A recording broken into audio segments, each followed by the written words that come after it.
프롬프트 엔지니어링과 챗GPT 비즈니스 활용법으로 함께할 멘토 유호석입니다. 반갑습니다.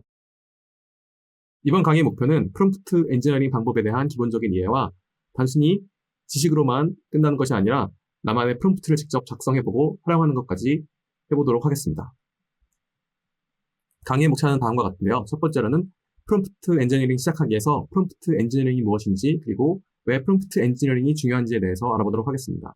그리고 두 번째는 나만의 프롬프트를 기획하는 방법, 그리고 프롬프트를 기획하고 효과적인 프롬프트를 작성하는 방법 5가지에 대해서 알아보고요. 그리고 기본적인 프롬프트 작성 방법뿐만이 아니라 고급 프롬프트를 활용하는 방법에 대해서도 알아볼 겁니다. 그리고 마지막으로 나만의 비즈니스 프롬프트를 작성하는 것으로 이번 강의에서 여러분들의 프롬프트를 완성하는 것을 목표로 합니다. 강의 시작하기에 앞서 간단히 제 소개를 드리도록 하겠습니다. 저는 현재 AI 스타트업 리턴제로에서 생성 AI 프로젝트 리더를 하고 있고요. 그리고 그 전에는 망고플레이트라는 맛집 검색 서비스 스타트업을 공동 창업해서 CTO인 기술 책임자 역할을 했었습니다. 그리고 그 전에는 카카오와 삼성전자에서 개발자로서의 경력을 가지고 있습니다. 이런 저의 경력뿐만이 아니라 저는 AI 관련해서도 다양한 활동들을 하고 있는데요. 첫 번째로 저의 관심 분야는 GPTs 만들기, 프롬프트 엔지니어링, 그리고 생성 AI 서비스 개발하는 것에 관심이 많습니다. 그리고 5개의 1K 이상의 인기 GPTs를 실제 개발한 개발 경력을 가지고 있고요. 그리고 프롬프트 해커 데니로서 블로그 활동 및 유튜브 활동도 하고 있습니다. 그리고 마지막으로 국내 최대 챗GPT 커뮤니티인 지피터스에서 부트캠프 9기 10기 파트너로 경험을 가지고 있습니다. 시작하기 전에 딥러닝 개념에 대한 이해, 그리고 챗봇 서비스 이용에 대한 이해가 중요한 이유에 대해서 말씀드리도록 하겠습니다. 챗GPT는 GPT라고 하는 트랜스퍼 모델로 되어 있습니다. 그리고 이 트랜스퍼 모델뿐만이 아니라 다양한 딥러닝 기법들에 대해서 이해하는 것이 어떻게 챗GPT가 동작하는지에 대한 이해를 높이는 데 많은 도움이 됩니다. 또한 챗봇 서비스 이용을 통해서 선택형 서비스인지 대화형 서비스인지 여러분들이 알고 있으면 프롬프트 작성을 하는데도 많은 도움이 됩니다. 그래서 결론적으로 챗GPT와 프롬프트 엔지니어링에 대한 동작 원리를 이해하고 여러분들이 더 좋은 프롬프트를 작성할 수 있는 기반이 됩니다. 그럼 본격적으로 프롬프트 엔지니어링에 대해서 알아보도록 하겠습니다. 프롬프트 엔지니어링이란 한마디로 얘기하면 AI에게 특정 작업을 수행하도록 지시하는 기술입니다. 그래서 AI로부터 좋은 결과를 얻어내는 기술이기도 하고요. 그리고 AI와 대화를 하는 기술이기도 합니다. 프롬프트 엔지니어링이 그럼 왜 중요할까요? 첫 번째는 업무 효율성 향상에 도움이 됩니다. 그리고 또 하나는 여러분들이 아이디어를 떠올리거나 할 때 창의성에 도움이 많이 됩니다. 그리고 앞으로 수요가 높아질 기술이기 때문에 프롬프트 엔지니어링을 이해하는 것이 정말 중요합니다. 결국 프롬프트 엔지니어링을 통해서 새로운 기회가 만들어지고 AI 시대에 엑셀과 코딩처럼 인기 있는 능력이 될 수가 있습니다. 프롬프팅을 위한 구성 요소에 대해 알아보도록 하겠습니다. 프롬프팅을 위해서 여러분들이 첫 번째, 가장 중요한 중간에 있는 AI 모델에 대해서 이해하는 게 중요합니다. AI 모델에는 오픈 AI에서 제공하는 챗GPT, GPT 3.5, GPT 4뿐만이 아니라 클로드, 그리고 제미나이 등 다양한 AI 모델들이 있습니다. 그리고 이 AI 모델에게 작업을 지시하는 것이 바로 프롬프트입니다. 그리고 이 프롬프트를 AI 모델에 요청을 했을 때 여러분들이 원하는 결과를, 출력 결과를 확인할 수가 있습니다. 그래서 프롬프트 작성에 따라서 다른 결과값이 나오게 되고 결국 이 좋은 결과값으로 유도해내는 기술이 프롬프트 엔지니어링입니다. AI 모델의 한계점과 프롬프트 엔지니어링에 대해서 알아보도록 하겠습니다.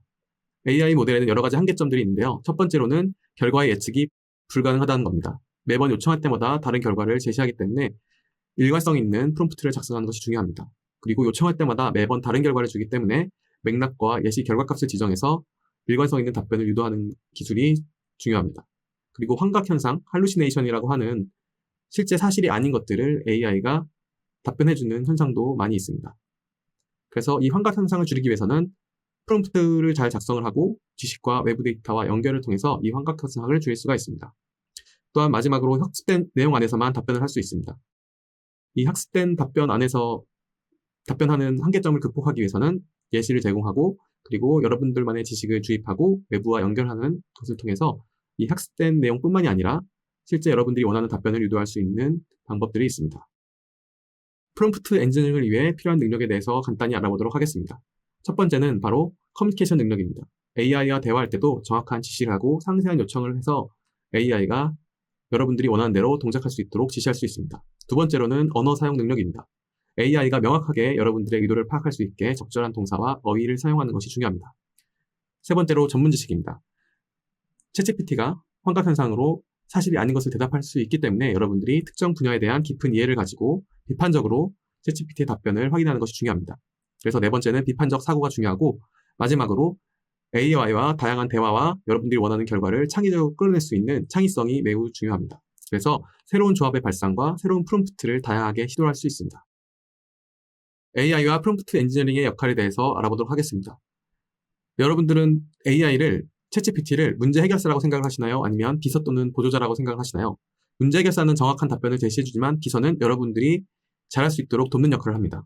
그래서 여러분들이 챗GPT를 사용하실 때 문제 해결사라고 생각을 하시는 것이 아니라 비서 또는 보조자 역할로 생각을 하시고, 부족한 부분이 있더라도 더 좋게 해달라고 다시 한번 요청을 해보고 대화를 통해서 좋은 답변을 끌어내는 습관이 정말 중요합니다. 다음으로 챗GPT 3단계 업그레이드 방법에 대해서 알아보도록 하겠습니다. 일반적으로 챗GPT를 사용할 수도 있지만 챗GPT를 더 고도화시키는 방법들이 있습니다. 일반적인 챗GPT 사용은 여러분들의 목적에 맞는 프롬프트를 매번 작성하는 것이지만, 커스텀 인스트럭션을 사용하게 되면 여러분들에 맞는 챗GPT로 만들 수가 있습니다. 그래서 매번 복잡하고 다양한 프롬프트를 작성하는 것이 아니라 자주 쓰는 프롬프트를 커스텀 인스트럭션에 넣고 반복적으로 사용할 수가 있습니다. 그리고 챗GPT 커스텀 인스트럭션 뿐만이 아니라 GPT를 만들어서 하나의 커스텀 인스트럭션이 아닌 다양한 커스텀 인스트럭션들을 여러분들만의 GPT로 만들 수가 있고, 여러분들만 사용하는 것이 아니라 누구나 사용할 수 있는 다양한 나만의 AI 챗봇을 공개할 수도 있습니다. 그리고 이 프롬프트를 활용하는 활용 범위에 대해서도 알아볼 텐데요. 첫 번째는 챗GPT 프롬프트를 작성할 수가 있습니다. 목적에 맞는 프롬프트 및 커스텀 인스트럭션을 작성할 수가 있고요. 두 번째로는 단순히 챗GPT에서만 사용하는 것이 아니라 GPT를 활용해 나만의 AI 챗봇을 만들 수 있습니다. 그리고 GPT의 인스트럭션으로 사용할 수가 있습니다. 그리고 세 번째 마지막으로는 챗GPT와 GPT뿐만이 아니라 여러분들이 개발 능력이 있다면 AI 챗봇 서비스 혹은 AI 응용 서비스를 직접 개발할 수도 있는 기반이 됩니다.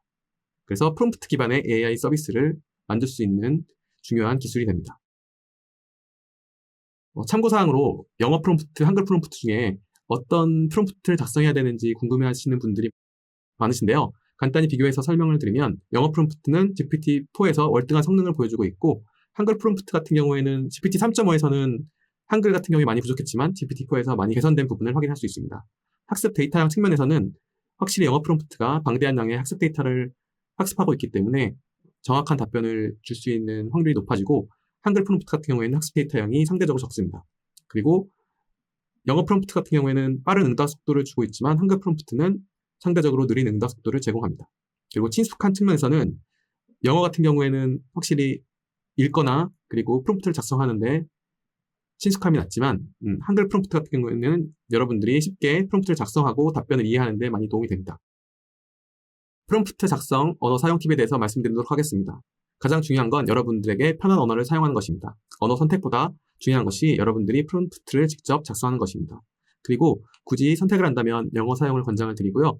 영어 사용이 어려울 경우에는 한글 프롬프트를 작성을 하고 영어로 번역해달라고 하는 번역 기능을 활용하는 방법도 있습니다. 지금까지 프롬프트 엔지니어링에 대한 기본적인 이해와 사용 방법에 대해서 알아보았는데요. 다음 시간에는 여러분들이 실제로 어떻게 프롬프트를 기획하는지, 프롬프트를 기획하는 방법에 대해서 알아보도록 하겠습니다.